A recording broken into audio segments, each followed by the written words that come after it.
Hello learners, let us continue with our discussion on FET clause and how when an investor challenges an environmental regulatory measure can easily claim a violation of FET clause. I am saying easily claiming a violation because we do see that in all the cases that we discussed in 6th, 7th and 8th video, there is a claim of violation of FET clause.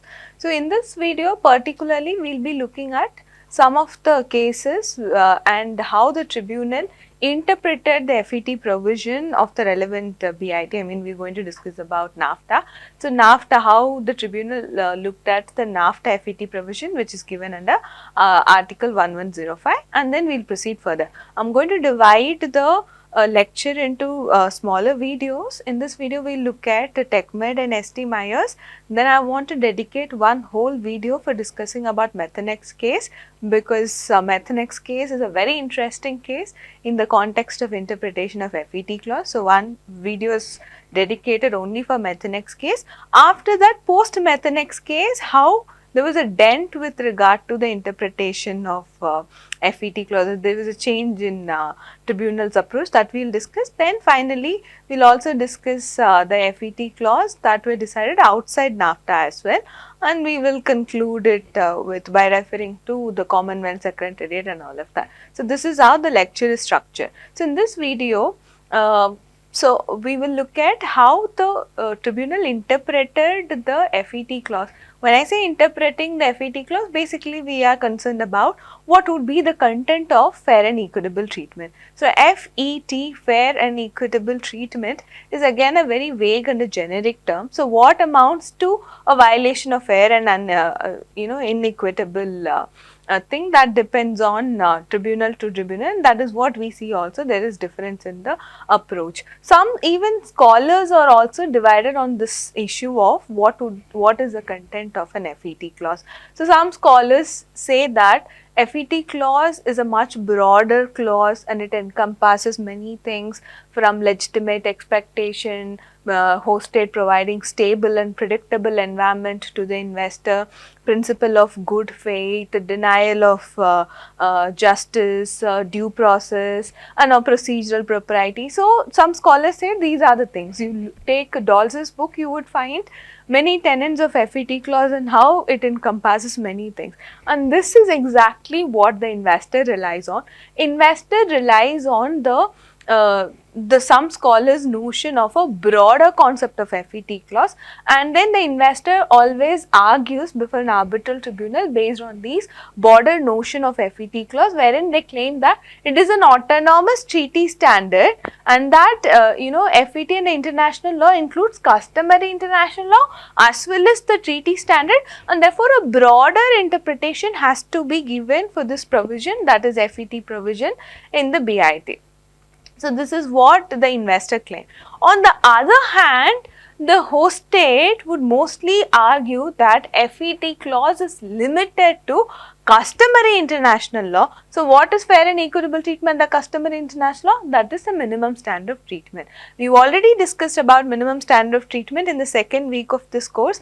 I hope you remember our conversation about need case and what is the content of minimum standard of treatment, how before the BIT era capital exporting countries were asking for a higher standard of treatment compared to the one given to nationals. So, that is where the entire debate about minimum standard of treatment had happened. So, anyway, so this is something considered to be customary international law because of its existence for a longer point of time. So, host states always argue that FET clause is tied to customary international law's minimum standard of treatment. So, you would always see a clear divergence with regard to what FET treatment entails especially among investors and the host state. So, this difference is also there. So, then how did TechMed tribunal look at this particular provision? So, here TechMed tribunal stated that FET, fair and equitable treatment, is a bona fide principle of international law. And what does it entail?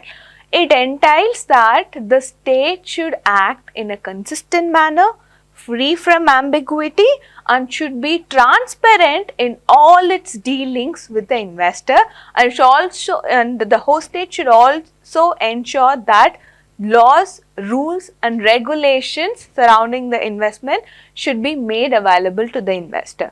So we could see TechMed Tribunal had given a very broad interpretation with regard to the FET standard. So after TechMed Tribunal, we do see the provision again came to was supposed to be interpreted in ST Myers as well, because ST Myers alleged that FET clause is being violated. So the tribunal interpreted Article 1105 of NAFTA, ST Myers versus Canada, right? So in this case, what Myers Tribunal stated was, Myers Tribunal found that there was a violation of Article 1102, and it stated that the regulatory measure that Canada had taken with regard to PCB, the export ban and all of that, so that was done with an intention of protecting the domestic PCB waste managers. There were some industries in Canada itself who dealt with PCB waste, and therefore the measure was taken to protect the domestic industries, and thereby they had established a violation of Article 1102 of NAFTA, which encompasses the national treatment standard, right? Article 1102 talks about national treatment under NAFTA. So after deciding that, Myers Tribunal stated that violation of Article 1102 also results in violation of Article 1105.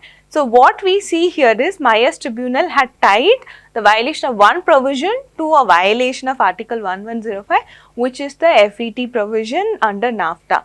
Now it did not stop there, it sort of gave a justification. So Myers Tribunal stated that violation of an international law rule would not automatically result in violation of fair and equitable treatment, but if there is a violation of international rule that was specifically drafted to provide protection to foreign investor, and a violation of that would amount to breach of fair and equitable treatment.